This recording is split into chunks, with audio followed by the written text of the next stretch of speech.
How the hell are you monkey fuckers doing today? It's the Aussie Metalhead here with Fasha.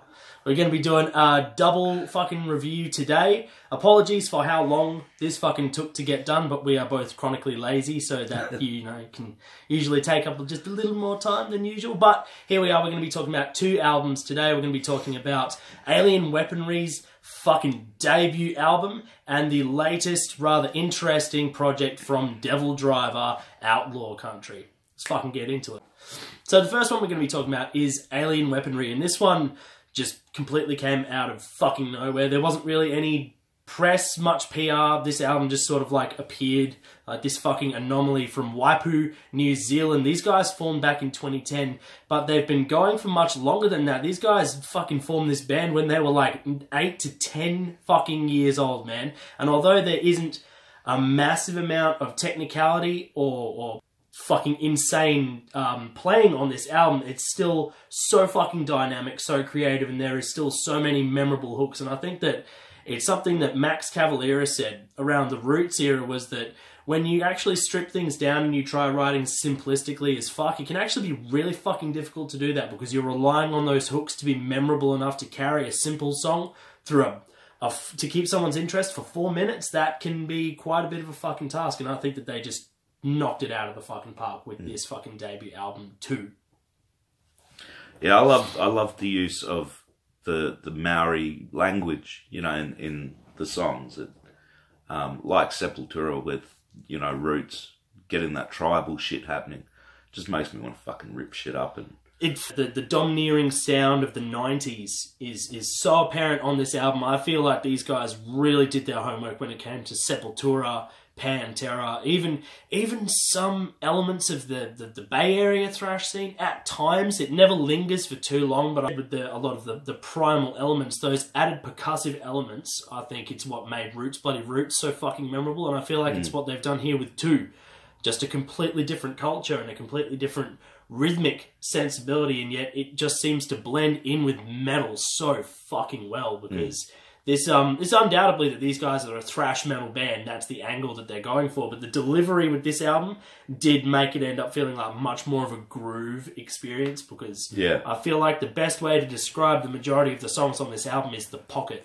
Yep. Because they just stay in the fucking pocket for the entirety of the song. And this might be something that turns a lot of you guys off, a lot of like the people that I've talked to, the really crazy death metal fans like me who enjoy their 270 BPM blast beats and lots of time changes and that sort of stuff. You're not really going to find too much of that here. This is a really simple affair. Most of it's done in a 4/4 beat around the 90 to 120 BPM mark. Nothing too crazy, nothing too fast, but my god, do they stick in that fucking pocket like glue. And I fucking love to see them live. Fuck yeah, Alien Weaponry. If you fucking watch this review, fucking come to Australia, because come to Perth. Come to fuck fucking the rest Perth, of Australia. man. Come to fucking Perth. Seriously, let's fucking do this shit. Yeah. So the first track that I heard off this album when the single started to premiere was the currently playing Kai Tangata, and this the very tribal use of a war horn opens things up so fucking nicely into a really fucking sick half-step groove that would make the fucking Pantera boys, would make the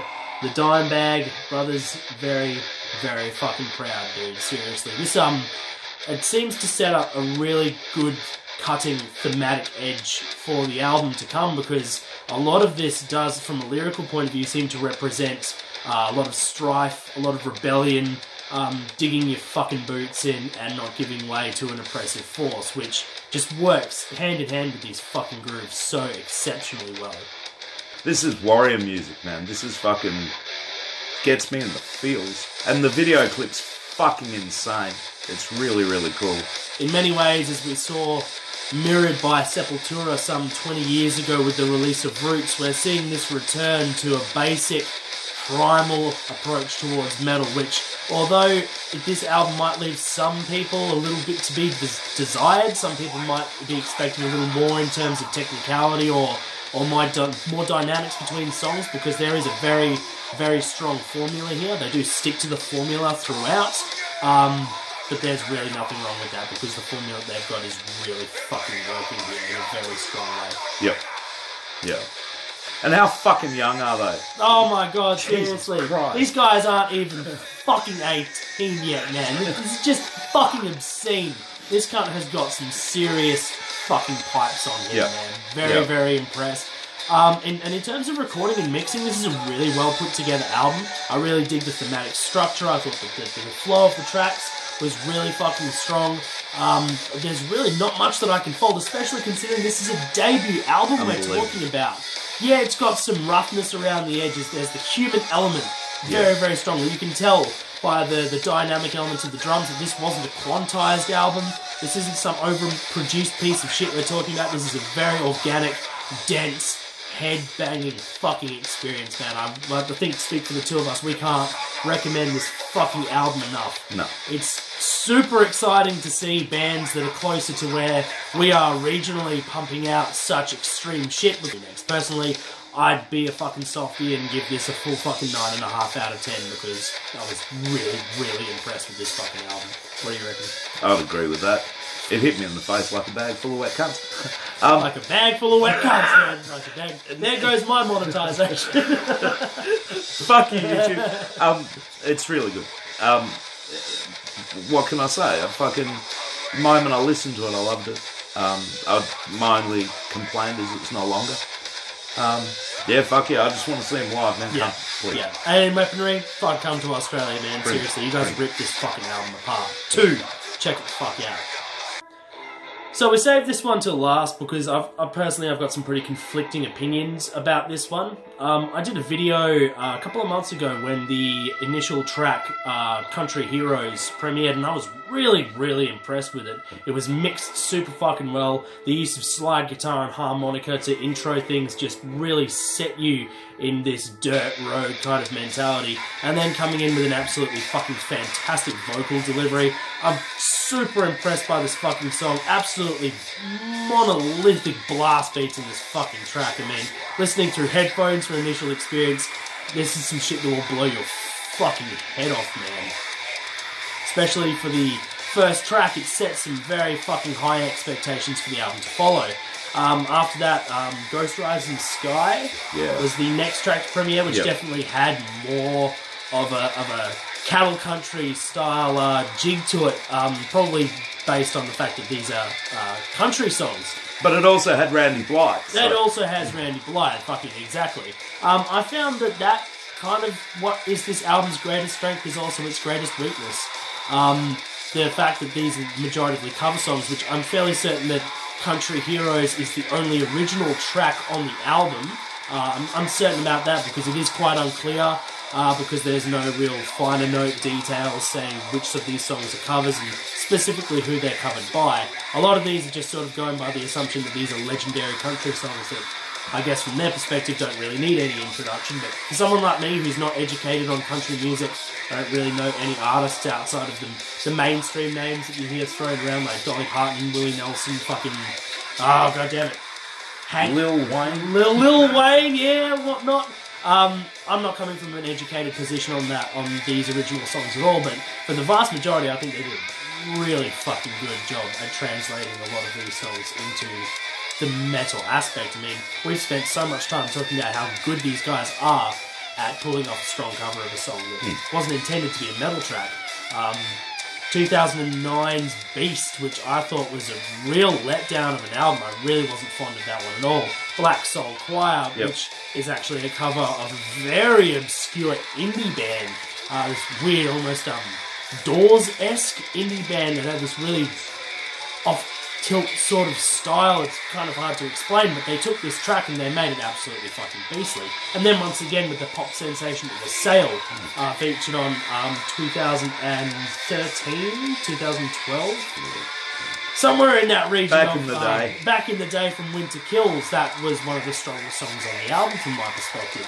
And so when I found out that this was going to be an all-cover album, I was understandably excited. I thought, well, this is going to be a really cool opportunity.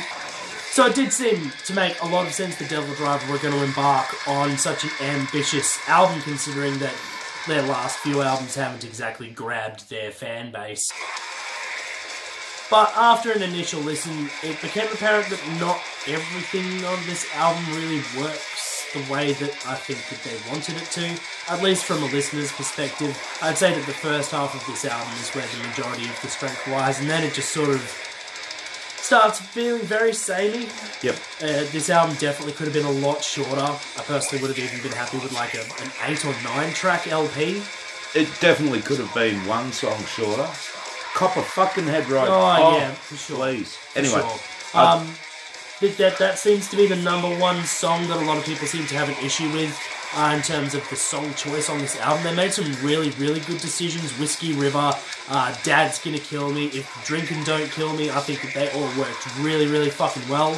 But Copperhead Road, yeah, not feeling that one. And maybe that's because we just have a disdain for the original. Yeah. I feel like that's going to be something that shrouds a lot of people's opinions about this album, mine included, is that if you're not a fan of the originals, I mean, you can't polish a turd in so many ways. And I think that's ultimately this album's greatest strength is its greatest weakness. Yeah. Because they did take that risk, and obviously I have a shitload of respect for them for doing this, because you could call this album many things, but stale isn't one of them. They definitely shook their formula up. They've done something really different here. I love the collaborations. Randy Blythe's presence in this album for me was kind of the reason I wanted to listen to this album, was because I knew I was going to hear Des and Randy, and I feel like Whiskey River's the strongest track on this album as a result of that. Their vocals just fucking made for each other, man. Absolutely fantastic. Hits you in the face like a bag of wet cunts. It's fucking fantastic. Even Burton from Fear Factory, his appearance on Dad's Gonna Kill Me, I thought was a really awesome, melancholy kind of way to transition into something a bit more relaxed. But then we just sort of go back into a lot of formulaic riffage towards the end of the album. And if it's not a really good song, it's a really bad song. And if it's not a really bad song, it's just kind of forgettable. I found that the last 3 tracks on the album were very, very forgettable. Which kind of made it difficult to really summarise a lot of my opinions for this review, because I feel like the best way to describe it is that, well, if you don't like the originals, you're not going to like what's going on here. If you can get by the fact that these are country songs, you might be able to get into the grooves on a few of them. So there's certainly some very strong fucking grooves here. But at the end of the day, man, this is a metal album for country fans in so many ways. I like what they were trying to do. I like that they've taken a genre of music which, like, personally makes me feel fucking sick, and have done something new with it, have mixed it up. And when I heard that it was coming out, it was going to be a album of covers of country songs, I thought, oh, fuck no.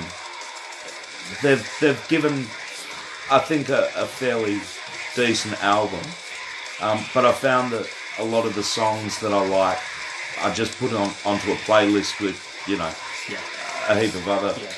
Definitely spawned some very good bangers, but as an overall, it's not an album that I'd sit down and listen to in its entirety again. No. And I feel like, again, that's kind of the risk that you run with a cover album. Fucking ads! Fuck you. To conclude, I'd say that this is far from their strongest album. But do I think that it's the best thing that Devildriver probably could have done in 2018? I do. Because I know that the next album, they're going to be at least rejuvenated. This is part 1. So the next album this is true. might be more of the same. Because maybe they could cover a nice Keith Urban song. Oh, better job with the first half of the album, because it felt like the elements were coexisting so much better. But then in the second half, they kind of lose some of those elements, and it becomes just more chugs. As they take these country riffs and they chug them, and they don't really do that much to make us feel like we're listening to something that's so separate, like a separate entity from its original version. Overall, a really mixed bag. I'd probably still give it like a 6.5, 7 out of 10, just because when it hits, it fucking hits, man. Country Heroes, Whiskey River, If the Drinkin' Don't Kill Me, there was some really fucking good song choice here. Ghost Riders in the Sky, fucking fantastic stuff. It's just unfortunate that it couldn't be a little more consistent. Yeah, look, I love Devildriver, and I'm always grateful for a new album. Is it my favourite? No. Is it good? On the whole, yes. Yeah.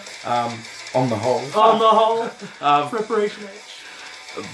But I would if there's going to be a part 2, I would like it, I guess, to maybe go some new places, experiment a bit more. But you know, it's Devildriver, man, and you can't hang shit on the guys because they're fucking awesome. And they're still hardworking, man. The fact that this far into their career, they're taking a risk like they did putting this album out, that's got some balls. Fuck yeah. At least they didn't do another Trust No One. You know, at least it's better than Trust No One. And after we get Volume 2, hopefully they can get that out of their system, and hopefully the next original Devildriver album will be scalding. Because that usually seems to be what happens when an artist has something they need to get off their chest. Once that shit's done, they usually have a much better idea about where they want to be going. Yeah. Please leave them in the comments below. Love to get a dialogue going about these 2 albums.